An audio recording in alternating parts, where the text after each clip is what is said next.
Hello students, अभी तक हम टेम्परेचर डिपेंडेंट सारी कंसंट्रेशन टर्म्स देख चुके हैं, यानी मोलैरिटी क्या क्या, molarity, normality, formality, percentage, weight by volume और इनके इंटर कन्वर्जन्स, है ना। इंटर कन्वर्जन भी ये याद रखना, ये भी एक टॉपिक है एक तरीके का। इंटर कन्वर्जन आपस में कन्वर्ट करना, मोलैरिटी को नॉर्मेलिटी में, मतलब इन चारों को किसी को भी किसी एक में।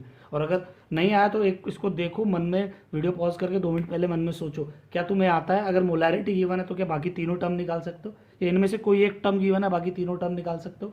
तो ये इंटर कन्वर्जन है। तो inter conversion temperature dependent terms का हमें आ गया है और हम ये चारों टर्म्स पढ़ चुके हैं। आज का हमारा जो है टेम्परेचर इंडिपेंडेंट टर्म्स का हम फोकस करेंगे, यानी टेम्परेचर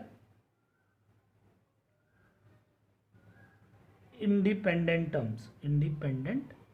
टर्म्स कौन कौन सी हैं, यानी ये टेम्परेचर पे डिपेंड नहीं करती है ना। बट ये भी सवाल पूछते हैं, है ना, कई बार पूछा भी गया है। जैसे जेई में तो नहीं, नीट में कई बार 2-3 बार आ चुका है सवाल कि which of the following term does not depends on temperature है, which of the following term depends on temperature.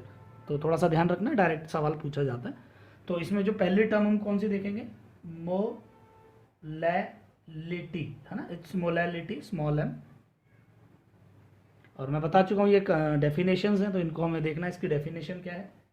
इसकी डेफिनेशन लिखेंगे भाई, it is defined as the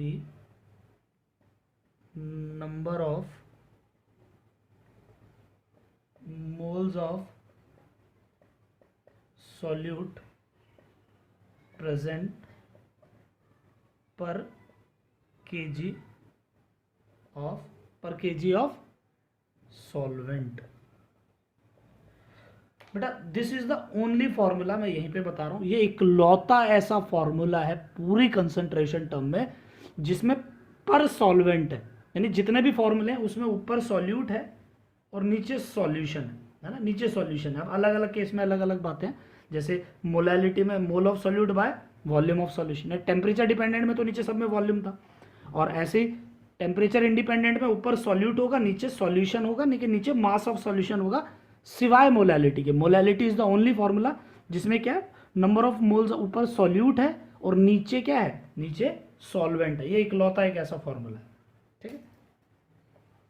तो क्या हो गया भाई, फॉर्मूला हो गया मोलैलिटी, क्या हो गई, molality is number of moles of solute by weight या मास ऑफ सॉल्वेंट, बट किसमें, केजी में, हाँ या ना। चलो मोलैलिटी का फॉर्मूला क्या हो गया, इसे मोल को एन से रिप्रेजेंट करेंगे और वेट को डब्ल्यू से, और याद रखेंगे डब्ल्यू में ए लगा दिया, ए रिप्रेजेंट सॉल्वेंट, है ना। मैं पहले भी बोल चुका हूँ, दोबारा बोल रहा हूँ, ए रिप्रेजेंट सॉल्वेंट, इस चैप्टर का तरीका है। ए मतलब सॉल्वेंट, बी मतलब सॉल्यूट, है ना। तो यहाँ पे डब्ल्यू यानी कि वेट की बात हो रही है और ए मतलब सॉल्वेंट की बात हो रही है, तो मोल बाय वेट। और यहाँ पे याद रखेंगे वेट किस में होने वाला है, इन केजी, वेट किस में होगा, केजी में।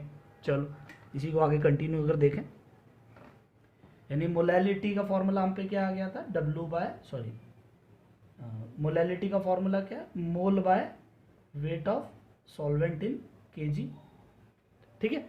तो अगर हम यहाँ पे मोल का फॉर्मूला लेके, what is mole, given mass by molar mass. अब देखो डब्ल्यू डब्ल्यू कंफ्यूज ना हो इसलिए यहाँ पे बी लिख देते हैं, बी रिप्रेजेंट सॉल्यूट, तो given mass of solute by molar mass of solute, तो इसी के ऊपर, और डब्ल्यू ये, तो इसको अगर हम थोड़ा सा रीअरेंज करके लिखें तो इसको लिख सकते हैं W B by M B into 1000 by W A. ठीक है, 1000 क्यों आया, ये 1000 इसलिए किया क्योंकि ये केजी था, तो अब यहाँ पे इसको ग्राम में लिख सकते हैं, ठीक है। इसको ग्राम में करने के लिए हमने इसे ग्राम बना दिया, इस वजह से ऊपर 1000 कर दिया, तो ये हमारे पास क्या हो गया, मोलैलिटी का फॉर्मूला हो गया। इसकी अगर यूनिट की बात करें तो इट्स यूनिट ऊपर क्या है, मोल, नीचे क्या है, केजी, तो यूनिट इज मोल पर केजी, क्या होगी, मोल पर केजी, या फिर इसको हम बोल सकते हैं मोलल, कई बार मोलल भी लिखा जाता है ना। अब वो नोट वाली सेम बात कि जैसे क्या हो गया, सेमी मोलल यानी कि m/2 यानी कि 0.5 m, या डेसीमोलल की अगर बात करें तो m/10 यानी 0.1 m, है ना। तो डेसीमोलल या मोलल एक यूनिट है, याद रखेंगे, मोलल मतलब स्मॉल एम यानी मोलैलिटी बोलना चाह रहा है वो, यूनिट ऑफ मोलैलिटी है ना शॉर्ट में। मोल पर केजी एक्चुअली एग्जैक्ट यूनिट है, और हम जैसे आलसी लोग कई बार मोल पर केजी ना बोल के क्या बोल देते हैं, मोलल बोल देते हैं। तो ये एक सिंपल सा बात हो गई।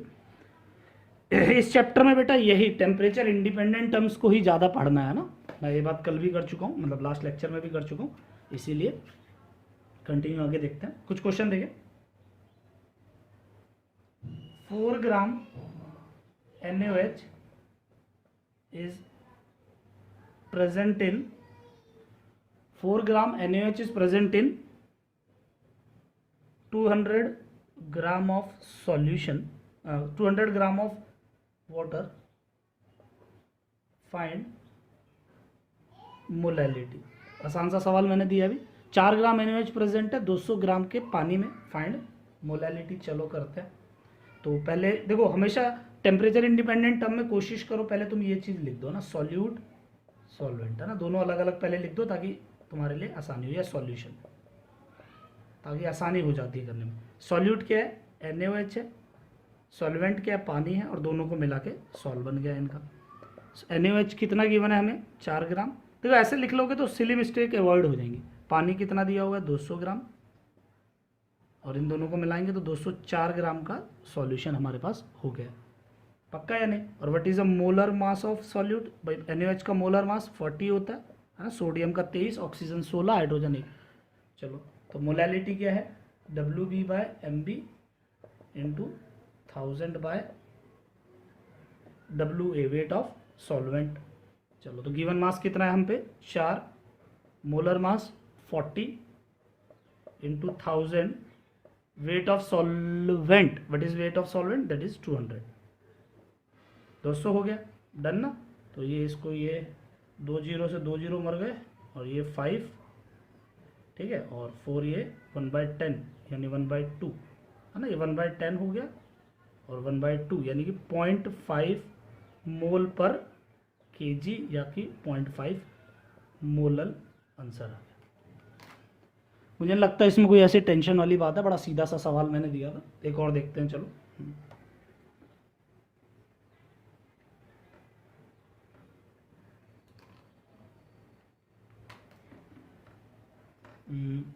Let's say 20 gram calcium carbonate CaCO3 is present in 400 gram of solution.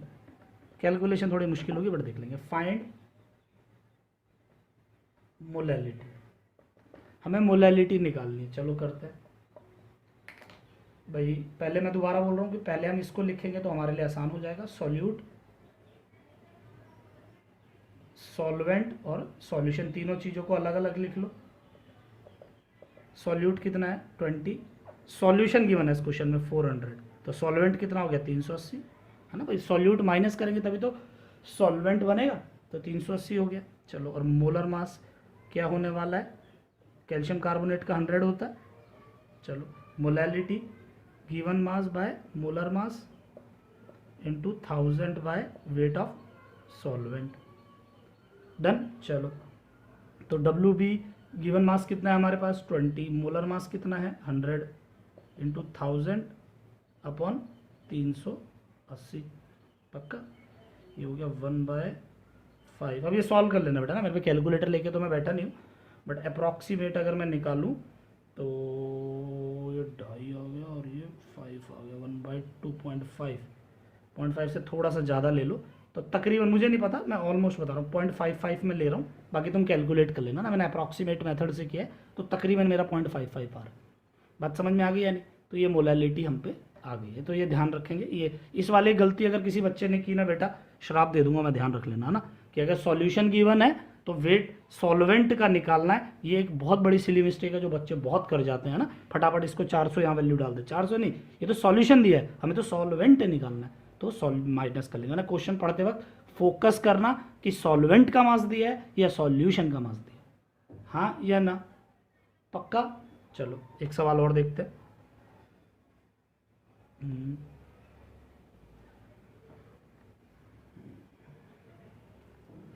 Let's say magnesium ले लेते हैं। मैग्नीशियम नहीं यार, इसकी पाँच अलग होता है, NaOH ही ले लेते हैं। या एक काम होता है 5.85 ग्राम NaCl is present in 100 ml of solution, 100 ml of solution. Find molality. Density of solution is 1.1 gram per 1.1 ग्राम पर ml.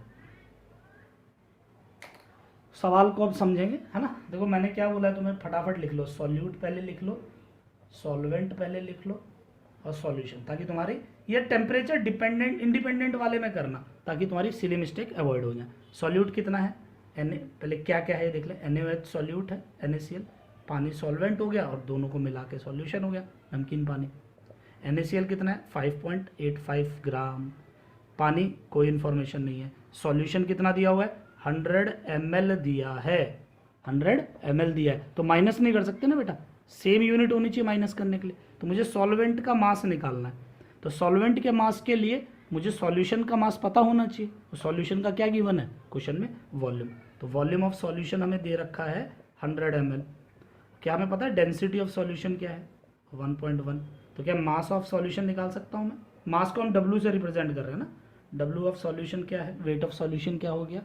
तो डेंसिटी क्या होती है, देखो मास बाय वॉल्यूम, है ना. तो वॉल्यूम क्या हो गया, W लिखे बेटा इस चैप्टर में. तो वॉल्यूम क्या हो गया, मास बाय डेंसिटी. सॉरी यार उल्टा कर दिया, हमें तो वेट निकालना है. तो वेट क्या हो गया, डेंसिटी इंटू वॉल्यूम. तो density into volume, density 1.1, volume 100, यानी 110 ग्राम हम पे सॉल्यूशन है. सॉल्यूशन कितना है, 110 ग्राम. तो वेट ऑफ सॉल्वेंट क्या हो जाएगा, 110 माइनस 5.85. बड़ा अजीब वैल्यू है बट करनी पड़ेगी. 6 करेंगे तो 104.15. बात समझ में आई या नहीं, श्योर. चलो अब मुश्किल नहीं होगा, देख लेते हैं आगे. दोनों को पता चल गया, मुझे 104.15 है. तो मोलैलिटी का फॉर्मूला क्या है, W/mb इंटू 1000/WA.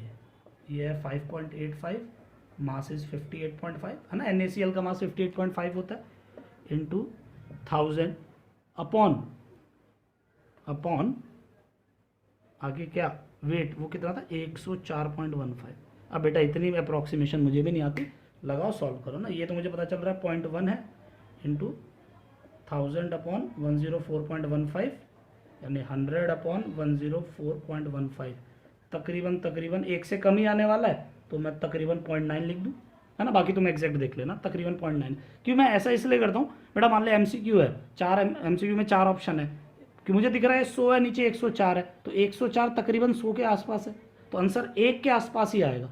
तो ऑप्शन और 1 से कम आएगा और उसी के आसपास वाली वैल्यू होगी. तो ऑप्शन देखना, अगर 0.9 या 0.95 जैसी कोई वैल्यू है तो उसी को टिक कर देना, है ना. तो ये अप्रॉक्सीमेशन लग जाता है MCQ में, बट जब क्वेश्चन सॉल्व कर रहे हैं बोर्ड के पॉइंट ऑफ व्यू से, तो वहाँ पे पूरा डिटेल में सॉल्व किया करो. तो ये मोलैलिटी का ये सवाल भी हमारे पास हो गया. कुछ और देखें, एक काम करते हैं, आगे बढ़ते हैं ना. मोलैलिटी में कुछ एक्चुअली ज़्यादा ट्विस्ट है भी नहीं, बस एक फॉर्मूला है जो तुम्हें ध्यान रखना है. What is molality, mole by weight of solvent. चलो अगली टॉपिक हमारे पास है मोल फ्रैक्शन, है ना. Second dependent term mole fraction, यानी कि काई, है ना. एक्स मतलब काई बोलते हैं इसको, ये इसका नोटेशन है काई. मैं पहले मोल फ्रैक्शन से पहले एक चीज़ समझा देता हूँ बेटा. फ्रैक्शन जो है वो एक तरीके का सिनोनिम होता है परसेंटेज वाला. फ्रैक्शन और परसेंटेज एक ही बात होती है, बस फर्क इतना होता है, मान लो तुम्हारे बोर्ड में 90% आए, तो ये क्या है, परसेंटेज है. तो इस 90% या 0.9 इसको फ्रैक्शन बोलेंगे. समझो, हम डे टू डे लाइफ में परसेंटेज को बड़ा इस्तेमाल करते हैं, तो हमारा परसेंटेज वाला फंडा बहुत क्लियर होता है. बट फ्रैक्शन थोड़ा अजीब लगता है यार, क्या फ्रैक्शन पूछ गया. तो fraction is nothing but a percentage, बस उसको 100 से डिवाइड करके लिखते हैं. यानी 90% का मतलब 0.9, यानी कि 99% का मतलब 0.99, या 70% मतलब 0.7. बात समझ में आई या नहीं, श्योर. और परसेंटेज निकालते कैसे हैं भाई, परसेंटेज कैसे निकालते हैं हम लोग. परसेंटेज निकालने का तरीका होता है गिवन अपॉन टोटल इंटू 100, यही परसेंटेज होता है. यानी गिवन यानी जैसे मान लो तुम्हारे 10th में 600 मार्क्स का टोटल होता है, और मान लो तुम्हारे 500 नंबर आए, है ना. तो कितने आए, 500 तुम्हें गिवन है, टोटल 600 थे, इंटू 100, तो ये परसेंटेज है. तो सब इंटू 100 मत करो, 100 से मल्टीप्लाई नहीं करेंगे तो वो फ्रैक्शन का बेसिक जनरल फॉर्मूला हो जाता है, जो एक छोटे बच्चों को आना चाहिए, है ना। मैं अभी 12th की 11th की बात नहीं कर रहा हूँ, ये छोटे बच्चों को आना चाहिए। तो फ्रैक्शन क्या है, गिवन बाय टोटल, तो गिवन जितना आए बाय टोटल, तो ये कट गया 5/6, ये तुम्हारा फ्रैक्शन हो गया, हाँ या ना। तो फ्रैक्शन का मतलब क्लियर हुआ। अब एक चीज़ और समझो, मान लो तुम्हारी क्लास में बॉयज़ और गर्ल्स हैं, 60 तो बॉयज़ हैं, 40 गर्ल्स हैं क्लास में, 100 बच्चे हैं टोटल, 60 बॉयज़ हैं और 40 गर्ल्स हैं। तो परसेंटेज ऑफ बॉयज़ की परसेंटेज कितनी है, गिवन कितना है boys 60 upon total boys plus girls 100 into 100, है ना। ऐसे परसेंटेज ऑफ गर्ल्स क्या हो गई 40/100 इंटू 100, भाई कितने गर्ल्स है बाय टोटल इंटू 100। तो बस अब फ्रैक्शन अगर करना है भाई, फ्रैक्शन ऑफ गर्ल्स या फ्रैक्शन ऑफ बॉयज़, है ना, तो उसमें इंटू 100 नहीं करेंगे बस, यानी 60% जो बता 60/100 है 0.6 यानी 0.4। तो बॉयज़ कितने हो गए क्लास में 0.6 फ्रैक्शन हो गए, गर्ल्स कितने हो गए क्लास में 0.4 फ्रैक्शन हो गए, दोनों को ऐड करो 1 आएगा। जैसे सभी परसेंटेज का सम हमेशा 100 होता है, ऐसे ही सभी के फ्रैक्शन का सम भी 1 होता है। तो एक आइडिया लग गया होगा एक्चुअली फ्रैक्शन क्या है। फ्रैक्शन इज नथिंग बट अ छोटा भाई ऑफ परसेंटेज, है ना। तो मोल फ्रैक्शन क्या है, देखो ए क्या होता है, ए इस चैप्टर में हम सॉल्यूट को रिप्रेजेंट करते, सॉल्वेंट को रिप्रेजेंट करते हैं। तो इसी तरीके से एन ए क्या हो जाएगा, मोल ऑफ सॉल्वेंट, है ना। डब्ल्यू ए क्या हो जाएगा, वेट ऑफ सॉल्वेंट, और एम ए क्या हो जाएगा, मोलर मास ऑफ सॉल्वेंट। उसी तरीके से अगर मैं बी की बात करूं, बी इस चैप्टर में हम किसके लिए यूज करने वाले हैं, सॉल्यूट, है ना। तो ऐसे में अगर बात करें एन बी, वो क्या है, mole of solute, W B क्या है, वेट ऑफ सॉल्यूट, और एम बी क्या है, मोलर मास ऑफ सॉल्यूट, है ना। तो ये बात हमें पता है, क्या हमें पता है कि मोल किसके इक्वल होता है, मोल का formula given weight by molar weight, है ना। जब मोल किसके निकाल रहे हैं, सॉल्वेंट के निकाल रहे हैं, तो वेट और मोलर मास भी सॉल्वेंट का लेंगे। ऐसे अगर मोल बी के निकालेंगे तो मास भी सॉल्यूट का लेंगे by molar weight of solute का लेंगे, तो दोनों के मोल आ गए। तो हमें मोल का फ्रैक्शन निकालना है, मोल का फ्रैक्शन निकालना है, यानी कि एक सॉल्यूशन हमने लिया, ये क्या है, सॉल्यूशन है। तो इस सॉल्यूशन में क्या क्या होने वाला है, सॉल्यूट प्लस सॉल्वेंट दोनों होंगे, है ना। सॉल्यूट यानी बी, सॉल्वेंट यानी ए, दोनों दिए होंगे, हाँ है ना। कई बार बेटा ए भी नहीं लिखते, कई जगह 1 या 2 भी लिख देते हैं, ए को जगह 1, बी की जगह 2, तो 1 2 भी यूज़ कर सकते हैं, तुम्हारी श्रद्धा है, जो करना हो करो। बाकी मैं ए भी प्रेफर करवाता हूँ। तो ये सॉल्वेंट है, ये सॉल्यूट है, हाँ है ना। तो एन बी क्या हो गए, mole of solute, N A क्या हो गए, मोल ऑफ सॉल्वेंट। तो अगर सवाल पूछा जाता है मोल फ्रैक्शन ऑफ ए का मोल फ्रैक्शन, ए सॉल्वेंट का mole fraction, mole fraction of A का मोल फ्रैक्शन क्या होगा। तो mole fraction of A is, क्या करना है, गिवन बाय टोटल, तो गिवन यानी ए के mole fraction by total mole fraction, N A plus N B, पक्का या नहीं। ऐसे मोल फ्रैक्शन ऑफ बी क्या होगा, मोल फ्रैक्शन ऑफ बी, वो क्या होने वाला है, mole of B by total mole. तो फ्रैक्शन में इंटू 100 नहीं करते, यहाँ पे मोल फ्रैक्शन की जगह मोल परसेंटेज होता, तो यहाँ पे mole of A bye total mole into 100 कर देते।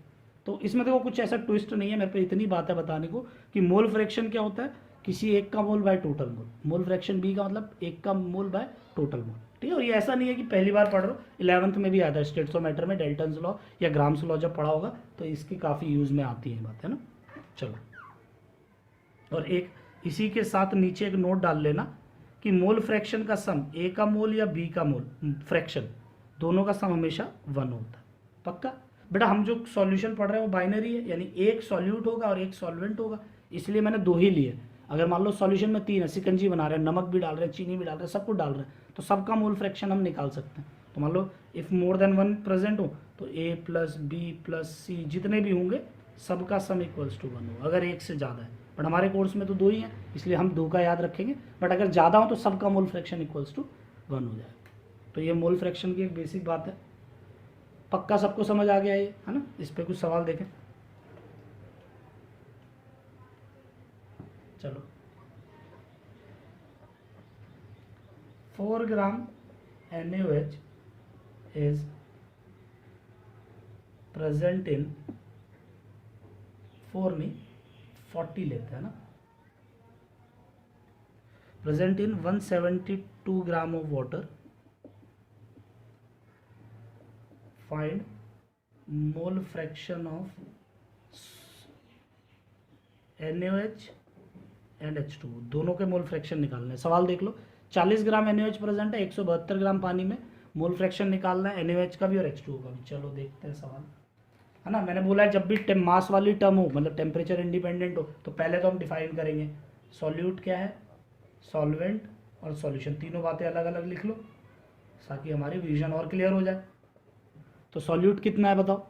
सॉल्यूट 40 ग्राम है ना? क्या है? NaOH याद रखेंगे। सॉल्वेंट कितना है? 172 ग्राम है, ठीक है। सॉल्यूशन क्या है? दोनों को ऐड कर देंगे, यानी कि T से 102 112 है ना, 212 हो जाएगा शायद, है ना यार? मैं गलती भी कर देता हूँ इस चीज़ में बड़ी। सही है, 212 ये हो गया। और ये क्या क्या है ये बात भी याद रखना ना, सॉल्यूट क्या है? NaOH है, सॉल्वेंट क्या है? पानी है। बात समझ में आ गई? गिवन डायरेक्टली है तो दोनों के मोल निकाल लो। मोल ऑफ सॉल्यूट यानी B, सॉल्यूट के मोल क्या हो गए? गिवन मास 20 बाय NaOH का मोलर मास 40 होता है बेटा ना, तुम वो निकाल लेना, इतना आता होगा बे, इतना भी नहीं आता ना तो पिटोगे मुझसे। 172 given mass, what is a molar mass of water? 18, ठीक है, डिवाइड करोगे तो इट इज 9 सर। हाँ, हमें तो सॉल्यूट सॉल्वेंट चाहिए बस। तो मोल फ्रैक्शन ऑफ ए का मोल फ्रैक्शन कितना हो गया है? Mole of A bye total मोल, यानी 9 बाय 1 प्लस 9, यानी कि 9 बाय 10 यानी 0.9। ऐसे मोल फ्रैक्शन ऑफ बी क्या हो गया? गिवन मास कितना, मतलब मोल 1, लो भाई पूरा लिख देता हूँ, कह दोगे मास्टर शॉर्ट ट्रिक लगा रहा है, आलस कर रहा है सर। तो 1 बाय 1 प्लस 9 यानी कि कितना हो गया? 1 बाय 10 यानी कि 0.1, है ना? और मोल फ्रैक्शन की वैल्यू हमेशा 1 से कम ही आएगी, परसेंटेज 100 से कम आता है, ऐसे मोल फ्रैक्शन 1 से कम ही आता है। और देखो दोनों को ऐड करोगे तो हमेशा 1 आएगा, यानी XA प्लस XB हमेशा 1 होता है। खूब समझ आ गया होगा, कोई ऐसी थ्योरम वाली बातें नहीं है बेटा। इस चैप्टर में ये मान लो ABCD पढ़ रहे हैं, अभी अल्फ़ाबेट बनाना सीखेंगे, वर्ड्स बनाना सीखेंगे, वही चीज़ है। अभी हम लोग सिर्फ टर्म्स सीख रहे हैं, इन टर्म्स का इस चैप्टर में यूज है। चलो एक क्वेश्चन और देखते हैं। लेट्स से अब की बार हमने लिया 10 ग्राम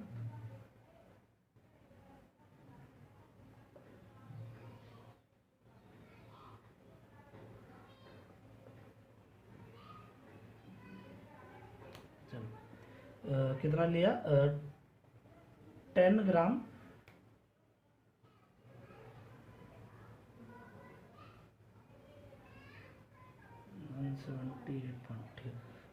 सॉरी बेटा 10 ग्राम कैल्शियम कार्बोनेट, क्वेश्चन बनाना भी पड़ता है ना। 10 ग्राम CaCO3 इज प्रेजेंट इन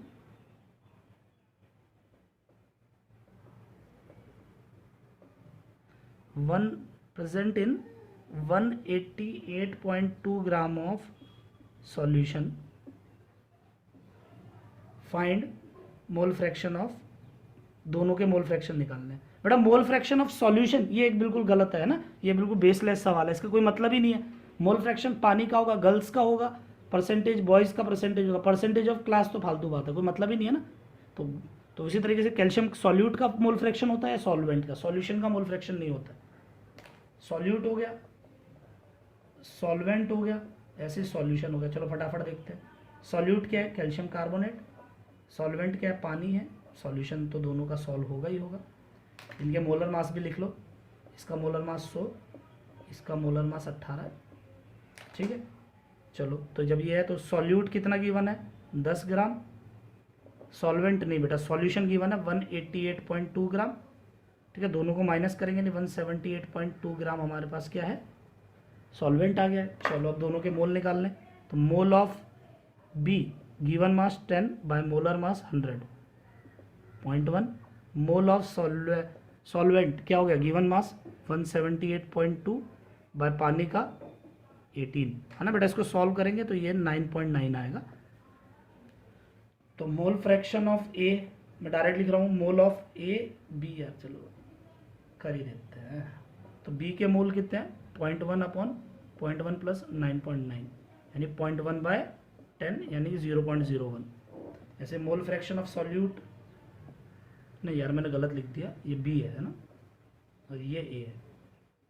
तो ये हो जाएगा Na upon Na plus NB, तो 9.9 अपॉन 0.1 प्लस 9.9 यानी 9.9 बाई 10 0.99। ये दोनों के मोल फ्रैक्शन हम पे आ गए, हाँ या ना, पक्का। एक लास्ट सवाल और देखें इसमें। अभी कैलकुलेशन नहीं सोच रहा हूँ बेटा, टाइम क्यों खराब करो, अपने आप कर लेना ना, मैं रैंडम दे रहा हूँ। 5.85 ग्राम NaCl is present in let's say 100 ml of solution, 100 ml of solution, find mole fraction of। देखो अब डेंसिटी का यूज करना मैं तुम्हें सिखा रहा हूँ कि अगर क्वेश्चन में मास ना गिवन हो, सॉल्यूशन का वॉल्यूम गिवन हो, तो उसका भाई पक्का डेंसिटी ऑफ सॉल्यूशन देगा। तो density of solution is let's say 1.882 ग्राम पर ml, है ना, ये कुछ सोच के दिया मैंने, 1882 ग्राम पर ml। चलो दोबारा वही चीज़, अब बहुत हो गया सॉल्यूट सॉल्वेंट, अब समझदार बनो। ए बी और सॉल्यूशन, तो ए क्या है, पानी है, बी सॉल्यूट क्या है, NaCl है, ठीक है। इसका मास 18 होता है, इसका मास 58.5 होता है, पक्का या नहीं। तो इसका गिवन मास कितना है पानी का, वो नहीं पता भाई, डेंसिटी इसका पता है 5.85 और इसका ml दिया हुआ है 100 ml। बात समझ में आ गई या नहीं। तो यहाँ से मैं मोल ऑफ बी तो निकाल सकता हूँ 5.85 बाय 58.5 यानी 0.1।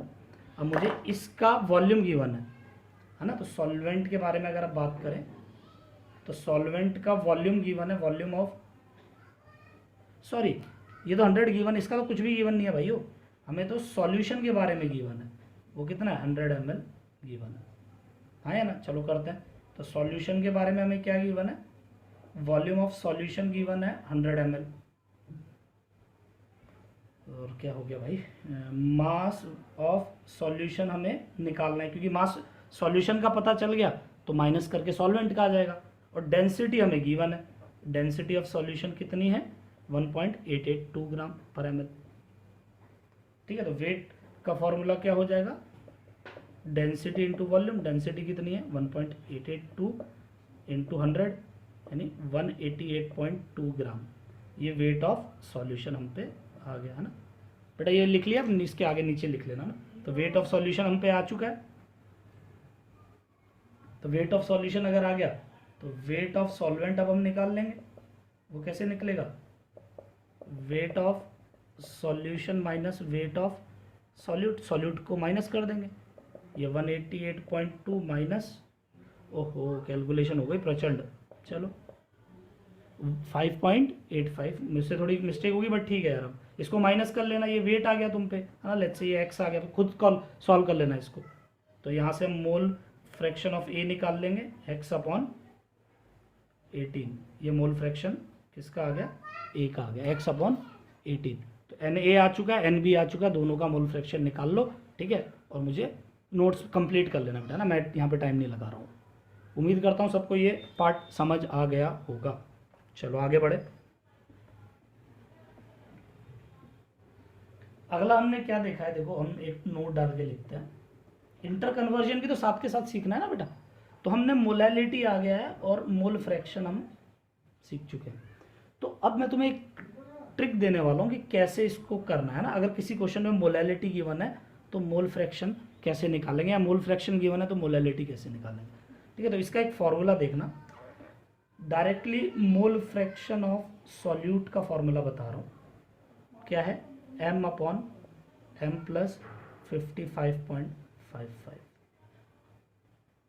इससे आसान फॉर्मूला कभी मिलेगा भी नहीं, m अपॉन m प्लस 55.55। पर यहाँ पे ठीक है x भी है, और अगर मान लो क्वेश्चन में x से पूछता है तो x से क्या आ जाएगा 1 माइनस एक्स भी। पर एक चीज इस फॉर्मूले में याद रखना, ये तभी वैलिड है, वैलिड व्हेन ए क्या हो, पानी हो। और 99% क्वेश्चन में बेटा सॉल्वेंट पानी ही क्वेश्चन में गिवन होगा। तो ए अगर पानी है तो ये वाला फॉर्मूला लग जाएगा पक्का। अदरवाइज है ना, अदरवाइज जो दूसरा जो एक्चुअली एग्जैक्ट फॉर्मूला है वो क्या है, x2 इंटू 1000 अपॉन x2 नहीं b मतलब into x into M A. ये मोलैलिटी का फॉर्मूला है, ये हमेशा लगेगा ऑलवेज, है ना, इसमें कुछ सोचना नहीं है, ये ऑलवेज लगेगा, ऑलवेज। ठीक है, मैं दोनों के क्वेश्चन करवा देता हूँ ये कैसे यूज़ करना है। ठीक है, तो ये डायरेक्ट ऑलवेज लगेगा, बट मैं बता रहा हूँ 99% क्वेश्चन में ये डायरेक्ट यूज़ हो जाता है। ये तब यूज़ करना है जब पानी क्या हो, मतलब पानी सॉल्वेंट ना हो, कोई दूसरा सॉल्वेंट हो, पानी में कोई चीज़ ना मिलाई हो, किसी और में मिलाई हो, तो ये वाला यूज़ कर ले। जैसे एक सवाल मैं देता हूँ, देखो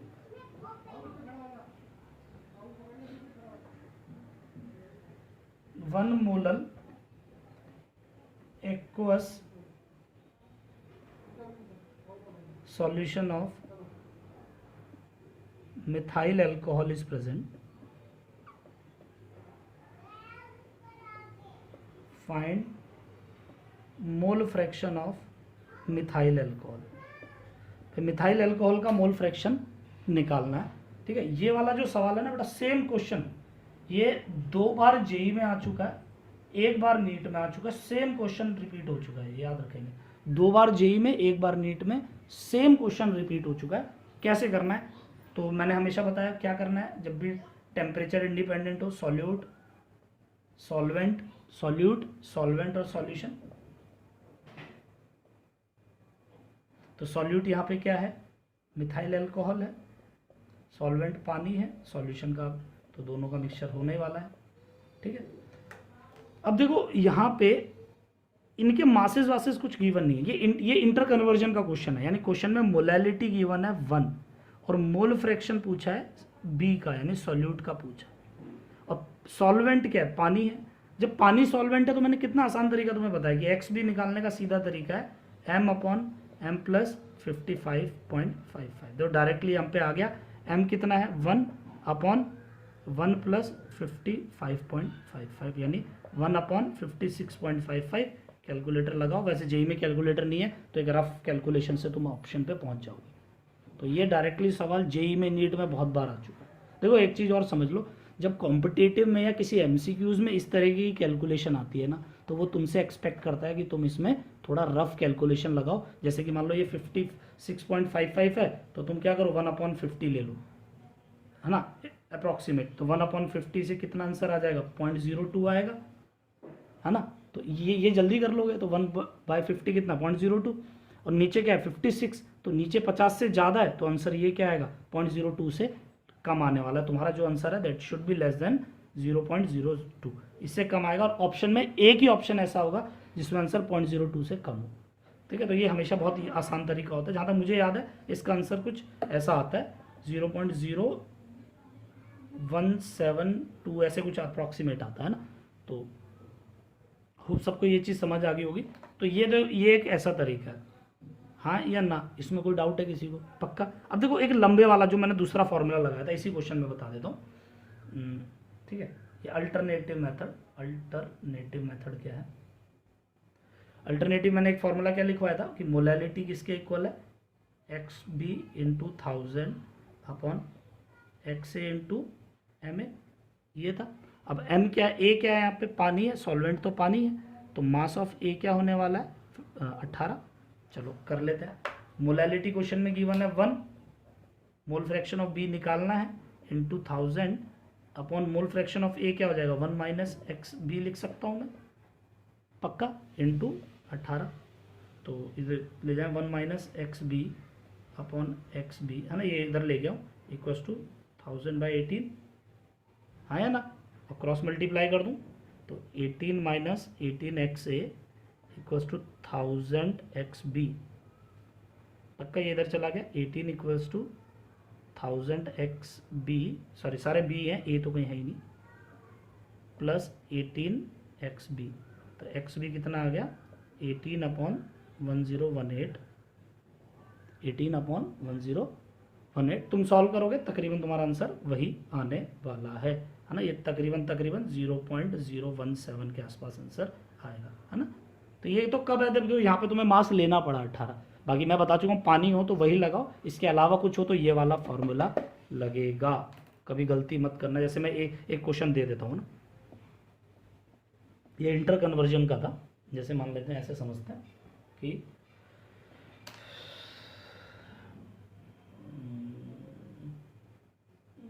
ठीक है 78 ग्राम 70, ऐसे नहीं, चलो ऐसे लेते हैं, 2 molal solution of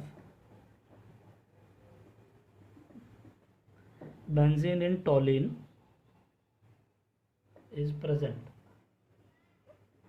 find mole fraction of benzene. देखो ये सवाल समझो, है ना। अब देखो बेंजीन, अब यहाँ पे क्या है, पानी नहीं है, सॉल्वेंट कौन है, पानी नहीं है, बेंजीन और टॉलिन है। तो पहले तो सॉल्यूट सॉल्वेंट डिफाइन कर लो। सॉल्यूट क्या, देखो बेंजीन को टॉलिन में डाला है तो बेंजीन तो क्या हो गया तुम्हारा सॉल्यूट, और ये हो गया टॉलिन सॉल्वेंट, है ना। और मोलैलिटी क्वेश्चन में गिवन है 2। अब मुझे क्या करना है, मुझे मोल फ्रैक्शन निकालना है, मोलल से मोल फ्रैक्शन, इंटर कन्वर्जन का क्वेश्चन हो गया। तो अब क्या करेंगे, तो वहाँ पे देखो एम वाला फॉर्मूला भाई, मोल फ्रैक्शन ऑफ बी किसके इक्वल है, बी मतलब बेंजीन वाला हो गया सॉल्यूट, क्या हो गया एम अपॉन एम प्लस 55.55 नहीं लगा सकते क्योंकि यहाँ पे पानी सॉल्वेंट नहीं है, यहाँ पे सॉल्वेंट क्या है, टॉलिन है, पानी के अलावा कुछ है, तो ये फॉर्मूला नहीं लगेगा। तो कौन सा लगेगा सर, इसमें लगेगा कौन सा, X B into 1000 upon X A into M A. ठीक है, और सॉल्वेंट टॉलिन है, टॉलिन का फॉर्मूला मैं बता देता हूँ, है ना। टॉलिन ये होता है, वैसे तो देखो पता होना चाहिए, नहीं पता तो कोई बात नहीं, बेंजीन पे CH3 होता है, बेंजीन पे CH3 होता है, तो फॉर्मूला विल भी C6H6 होता है, तो C7H8 ये फॉर्मूला हो गया। इसका मास निकालना है, 7 इंटू 12 प्लस 8, ये हो जाएगा 7 दूनी 14, 84 प्लस 8 92 होगा, है ना। मास कितना हो गया इसका 92।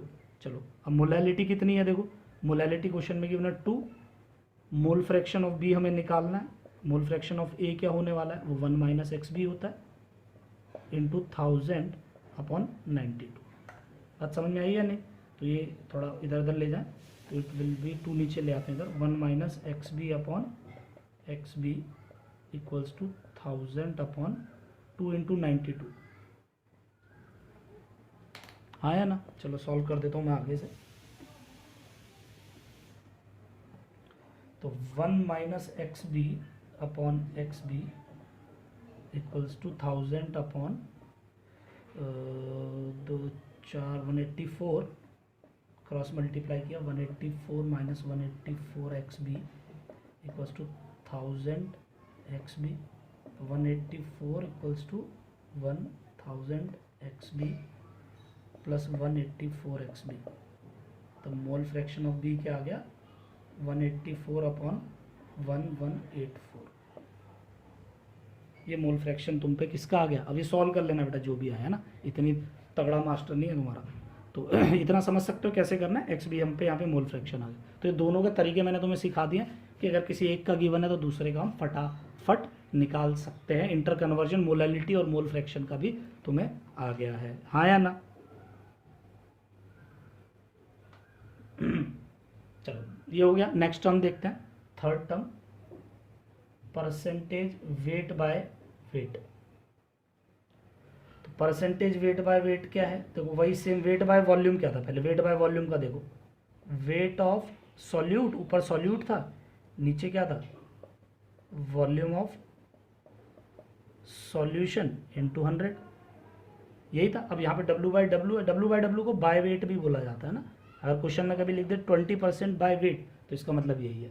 तो वेट बाय वेट ये हो गया। तो यहाँ पे नीचे वेट है तो नीचे क्या ले लेंगे, वेट ऑफ सॉल्यूशन हो जाएगा, बात समझे, इसमें कोई ऐसी चीज़ नहीं है, डायरेक्ट फॉर्मूला याद है, weight of solute bye weight of solution into 100। जैसे क्वेश्चन देख लेते हैं, 20 ग्राम NaOH is mixed with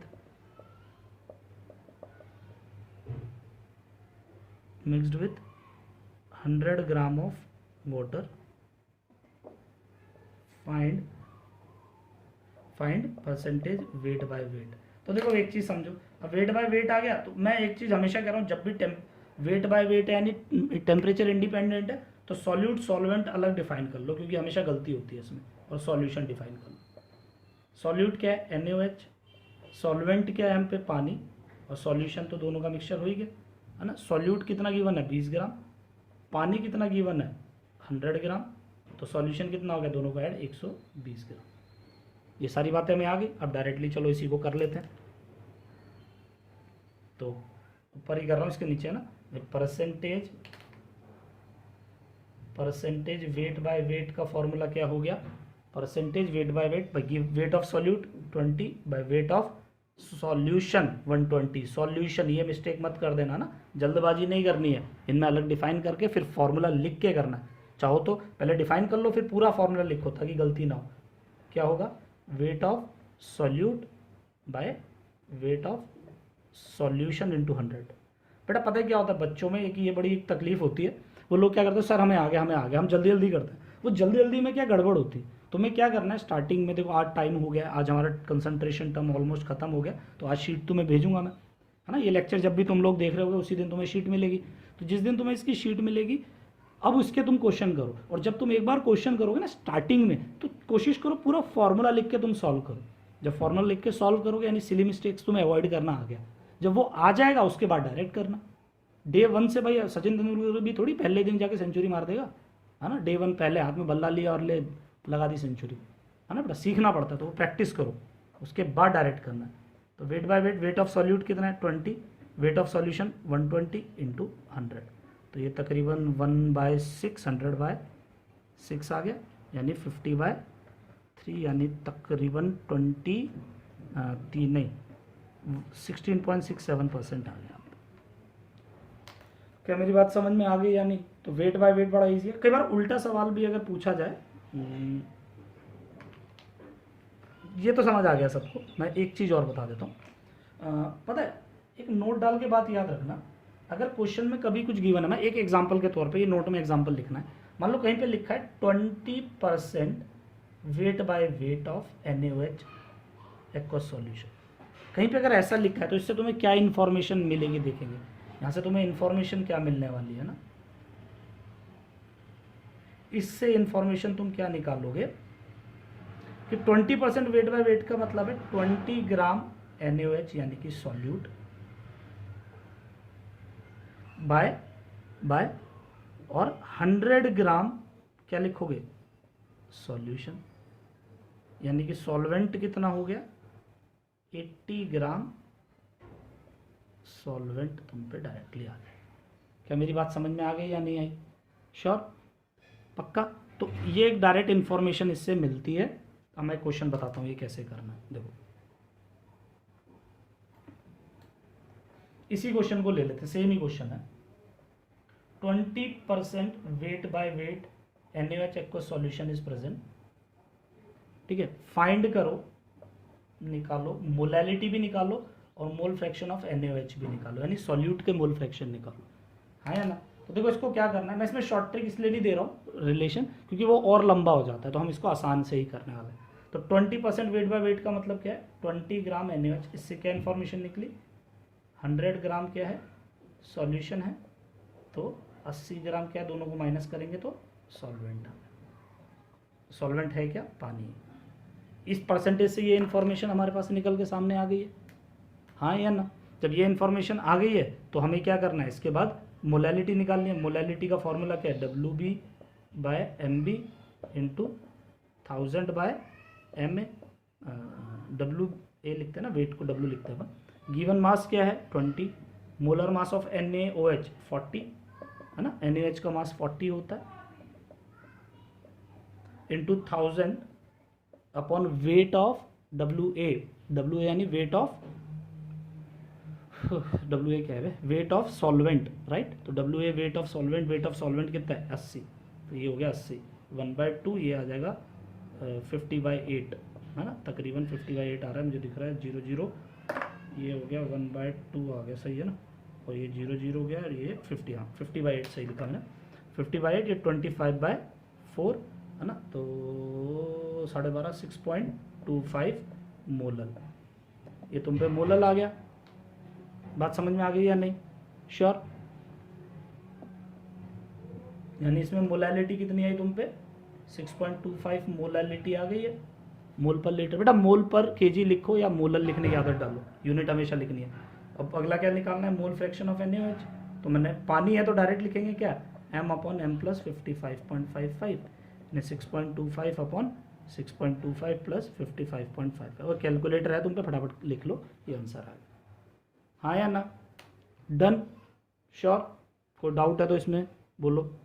चलो अब एक काम करते हैं, एक उल्टा सवाल लिखते हैं, एक क्वेश्चन और ऐसा लिया हमने,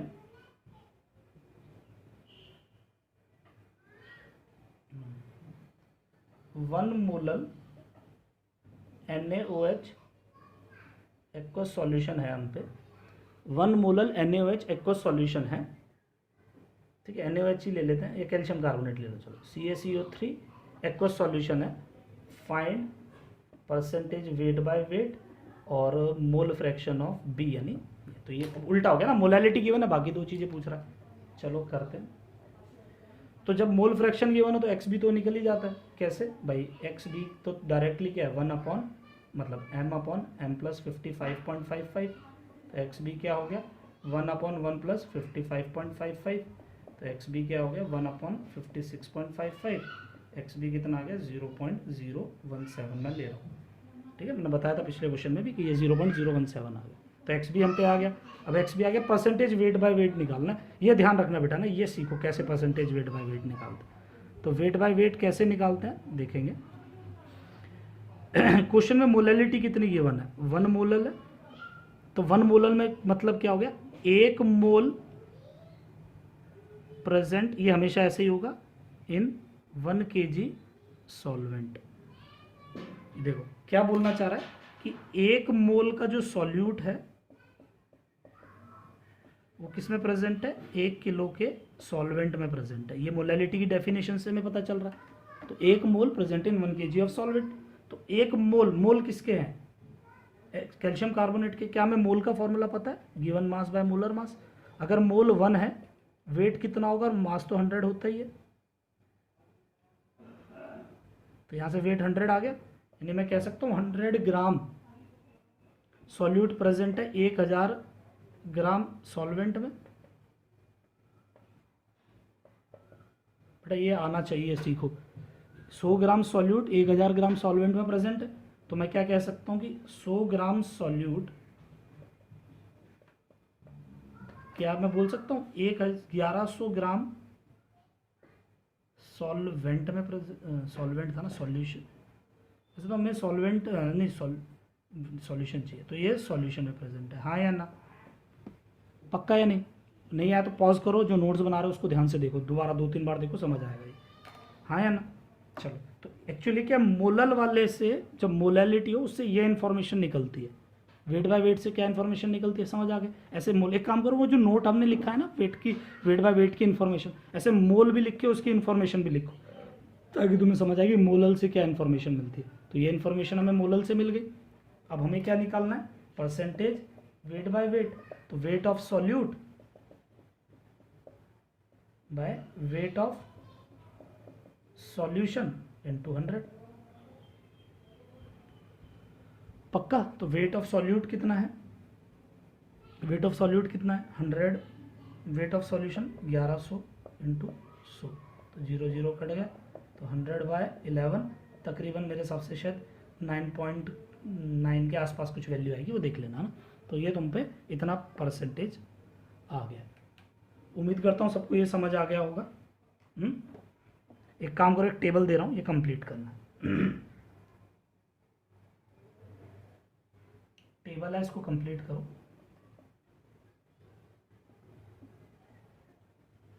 हमने क्या क्या पढ़ा? मोलैलिटी, एक काम करते हैं इसको थोड़ा और बड़ा करते हैं, mole fraction of A, mole fraction of B यानी सॉल्यूट सॉल्वेंट, और परसेंटेज वेट बाय वेट। 4 चीज़ें दे रहा हूँ, 1 2 3 4। मान लो NaCl है, एक्वस है, सब पानी में ही है, NaOH aqueous, calcium carbonate aqueous और मैग्नीशियम हाइड्रोक्साइड। एक काम करते हैं, थोड़ा अलग लेते हैं, यूरिया ना पढ़ा तो है, यूरिया का एक्वस सॉल्यूशन है, खुद सोचो क्या होता है यूरिया, है ना, यूरिया का एक्वस सॉल्यूशन है। चलो, तो मोलैलिटी मान लो NaCl की 1 है, तो बाकी क्या होगा, क्योंकि मैंने बोला एक पता हो तो बाकी सब हमें खुद पता होता है। मान लो इसका मोल फ्रैक्शन 0.6 है, तो ये क्या होगा, या मान लो इसमें इसका मोल फ्रैक्शन 0.2 है, तो ये क्या होगा, या यूरिया का परसेंटेज मान लो 40% है, तो बाकी क्या होगा। तो इसको कंप्लीट करो, मैं सिखा चुका हूँ कैसे करना है, थोड़ा सा बुद्धि और लगाओ तो ये कंप्लीट होगा। ये टेबल आएगा, मतलब इंटर कन्वर्जन्स तुम्हें आ चुके हैं। डन, पक्का। चलो एक लास्ट टर्म है ना, वो बाय चांस कुछ अच्छे सवाल करोगे तो वहाँ काम आएगी, NCERT में गिवन नहीं है। 4th टर्म है क्या, मास फ्रैक्शन, मास फ्रैक्शन है ना, इसको MX बोलते हैं, यानी फ्रैक्शन है मास का, यानी कि जैसे हमें पता है A क्या होता है, सॉल्वेंट, B क्या होता है, सॉल्यूट लेते हैं चैप्टर में, तो अगर कहीं पर WA लिख दें, इसका मतलब क्या है, वेट ऑफ सॉल्वेंट, और WB क्या होगा, वेट ऑफ सॉल्यूट, यही मतलब होता है इनका। तो अगर मैं कहता हूँ mass fraction, mass fraction of A, mass fraction of A, तो A का यानी सॉल्यूट का मास फ्रैक्शन है ना, मास फ्रैक्शन ऑफ A, मतलब सॉल्वेंट का मास फ्रैक्शन क्या होगा, बस मास का रेशो, यानी WA by WA plus WB। ऐसे मास फ्रैक्शन ऑफ B वो क्या होगा, mass of B by mass of A plus mass of B। समझे, जैसे मोल का रेशियो होता है, तो मोल फ्रैक्शन क्या है, मोल का रेशियो, ऐसे ही मास फ्रैक्शन क्या है, मास का रेशियो है। तो ये अभी के लिए बस एक लिख लो नोट्स में, और उसके बाद नोट्स में एक बार बस इसको लिख लो, और इसका कहाँ यूज़ होगा जब हम लास्ट में करेंगे तब। तो एक डेफिनेशन पता होगी तो ठीक है, क्योंकि मैं जो शीट भेजूंगा उसमें भी मास फ्रैक्शन के क्वेश्चन होंगे नहीं, तो बस एक आइडिया के लिए देख लेंगे, है ना। बात समझ में आ गई या नहीं, पक्का। चलो इसके बाद आगे देखें, एक क्वेश्चन देख लेते हैं इसके ऊपर भाई, अगला जैसे इससे रिलेटेड एक क्वेश्चन देखते हैं कि 40 ग्राम NaOH is present in 180 gram of water, find mass fraction. एक सवाल देख लेते हैं, मास फ्रैक्शन क्या है। तो मास फ्रैक्शन क्या होगा भाई, सीधा सा मास का रेशियो और कुछ नहीं है, तो मास फ्रैक्शन ऐसे लिख रहा हूँ मैं, ठीक है, मास फ्रैक्शन ऑफ B यानी सॉल्यूट का देखते हैं, तो सॉल्यूट क्या NaOH है, मैंने लिख रहा हूँ, खुद बाइफिकेट करो, तो 40 अपॉन टोटल मास 40 प्लस 180 है ना, 40 बाय 220। ऐसे मास फ्रैक्शन ऑफ A वो क्या हो गया, 180 सॉल्यूट सॉल्वेंट 40 प्लस 180, तो ये आ जाएगा 180 बाय 220। तो कहने का मतलब ये सिंपल सी बात है, सॉल्व करो और ये तुम पे वैल्यू आ जाए। हाँ यार, और ये भी हमें पता ही है, और ये चीज़ है, कभी भी देखो कोई भी फ्रैक्शन हो, फ्रैक्शन का सम हमेशा 1 होता है, तो fraction of A plus mass fraction of B जो होगा वो भी क्या होने वाला है, 1 होने वाला है। बात समझ में आ गई, दोनों का जो मास फ्रैक्शन होगा उसका सम भी क्या होगा, हमेशा 1 ही होगा।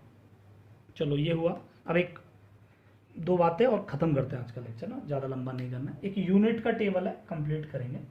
हमने क्या किया, 2 तरीके की चीज़ें पढ़ी, एक टेम्परेचर डिपेंडेंट, एक टेम्परेचर इंडिपेंडेंट, और ये डिपेंडेंट, ये 2 पढ़ी है, टेम्परेचर डिपेंडेंट और टेम्परेचर इंडिपेंडेंट। ठीक है, टेम्परेचर डिपेंडेंट में हमने क्या क्या पढ़ा भाई, मोलैरिटी, दूसरा नॉर्मेलिटी, तीसरा फॉर्मेलिटी, चौथा परसेंटेज वेट बाय वॉल्यूम। इसमें क्या पढ़ा है, पहला मोलैलिटी, दूसरा मोल फ्रैक्शन, तीसरा परसेंटेज वेट बाय वेट, और चौथा मास फ्रैक्शन। यही पढ़ा है या नहीं? ये हमें पढ़ा है। उसके अलावा ये लिखने के बाद तुम्हें क्या करना है, इन सबकी यूनिट इनके सामने लिखनी है भाई, किसकी क्या यूनिट होती है ना, सो दैट तुम्हें यूनिट अगर याद हो जाए। सबकी यूनिट हमें देखनी है, और अगर ज़्यादा ही और बुद्धि लगानी है तो रफ पेज में कहीं कर लेना है ना। फिजिक्स में पहला चैप्टर पढ़ा था MLT, सबके MLT के फॉर्मूले क्या होंगे, उतना सोचना है तो वो भी सोच सकते हो। तो मोलैलिटी है। अब मोलैलिटी का फॉर्मूला क्या है भाई, मोलैलिटी की यूनिट क्या होती है, जैसे मोल पर लीटर या फिर मोलर, है ना। ऐसे मोल फ्रैक्शन की यूनिट क्या होगी, मोल of solute bye total mole, तो बाय मोल कट ही जाने वाले हैं, यानी यूनिटलेस। ठीक है, तो ऐसे बुद्धि लगाना। तो वैसे मैं बता देता हूँ यार, ये भी यूनिटलेस है, वेट बाय वेट है, ऊपर नीचे सेम क्वांटिटी यूनिटलेस, ये भी यूनिटलेस है। इसका क्या है, मोल पर केजी यानी कि मोलल, है ना। इसका क्या है, इक्विवेलेंट पर लीटर यानी कि नॉर्मल बोलते हैं। इसको क्या बोलते हैं भाई एक तरीके से नंबर ऑफ इक्विवेलेंट, तो मोल पर लीटर ही होने वाला है, बट इसको फॉर्मल भी बोलते हैं, बस याद रखना ये आयनिक कंपाउंड के लिए होता है। और वेट बाय वेट क्या हो जाएगा, ग्राम पर ml। तो ये सबकी यूनिट है। अब ये यूनिट के साथ साथ क्या सोचना है, क्या हमें ये आता है खुद मन में सोचना है, क्या हमें नॉर्मेलिटी गिवन हो तो क्या हम मोलैलिटी निकाल सकते हैं, क्या फॉर्मेलिटी गिवन हो तो नॉर्मेलिटी निकाल, मतलब इन चारों में से कोई एक पता है और बाकी हम कर सकते हैं। खुद एक काम करना, इसके लास्ट में एक क्वेश्चन लिखना कि कोई भी एक रैंडम वैल्यू ले लेना भाई, फाइंड कोई भी चारों में से कोई जो पसंद हो। जैसे कि मान लो वेट बाय वॉल्यूम लेते हैं, वेट बाय वॉल्यूम हमें गिवन है, ठीक है, वेट बाय वॉल्यूम हमें गिवन है, मान लेते हैं 20%, और सॉल्यूट है मान लो कैल्शियम कार्बोनेट, तो 20% कैल्शियम कार्बोनेट है, तो बाकी तीनों क्वांटिटी निकाल के क्वेश्चन के लास्ट में करो, है ना। तो ये मतलब तुम्हें आना चाहिए, एक पता है कोई भी और निकाल सकते हैं। ऐसे इनमें से भी कोई एक पता होना चाहिए, मोल फ्रैक्शन जैसे पता है, या मास फ्रैक्शन पता है, मोल फ्रैक्शन पता है, मोलैलिटी पता है, वेट बाय वॉल्यूम, इनमें से कोई एक पता है और बाकी हम कोई भी निकाल सकते हैं। यानी टेम्परेचर का इंटर कन्वर्जन तुम्हें आना चाहिए, इंडिपेंडेंट का इंटर कन्वर्जन आना चाहिए, पक्का। देखो ये तुम खुद भी प्रैक्टिस कर सकते हो ना, कोई भी एक रफ कॉपी ले लो, उसमें कोई एक रैंडम वैल्यू ले लो मोलैलिटी की, बाकी निकालने की कोशिश करो, या वेट बाय वेट की एक ले लो, बाकी निकालने की कोशिश करो। तो ये थोड़ी प्रैक्टिस करोगे तो कंसंट्रेशन टर्म्स भी तुम्हें क्लियर हो जाएंगी और इंटर कन्वर्जन इनके आने लगेंगे, यानी इंडिपेंडेंट को आपस में और डिपेंडेंट को आपस में निकालना तुम्हें आने लगेगा। तो इतना मैं उम्मीद करता हूँ सबको बहुत बढ़िया समझ आ गया होगा। अब मुद्दा क्या है ये समझो। अब नेक्स्ट लेक्चर में, आज नहीं मैं करूँगा, नेक्स्ट लेक्चर में मैं तुम्हें सिखाऊंगा कि इनमें से कोई गिवन है और इनमें से कैसे निकालता है भाई। जैसे फॉर नॉर्मेलिटी गिवन है भाई, क्वेश्चन में नॉर्मेलिटी गिवन है और मोल फ्रैक्शन पूछ रहा है, या परसेंटेज वेट बाय वॉल्यूम है और मोलैलिटी पूछ रहा है, यानी इनमें से कोई एक पूछ रहा है, दे रखा है, और सामने वाला पूछ रहा है। बात समझे, इनमें से कोई एक दिया है और सामने वाली कोई एक टर्म पूछ रहा है, तो इनका इंटर कन्वर्जन हम नेक्स्ट लेक्चर में सीखेंगे। यानी नेक्स्ट लेक्चर में हमारी कंसंट्रेशन टर्म पूरी हो जाएगी, इसका डिटेल में जितना भी है एक दूसरे में इंटर कन्वर्जन हम सीख लेंगे, है ना। तो आज के लेक्चर के बाद तब तक प्रैक्टिस करो जब तक कि तुम्हें इनका मतलब डिपेंडेंट का या इंडिपेंडेंट का सिर्फ आपस में आता हो, इनको या इनको, इनका एक दूसरे के साथ डिपेंडेंट इंडिपेंडेंट का आपस में, ये हम नेक्स्ट लेक्चर में सीखेंगे। तो आज का लेक्चर यहीं खत्म करते हैं।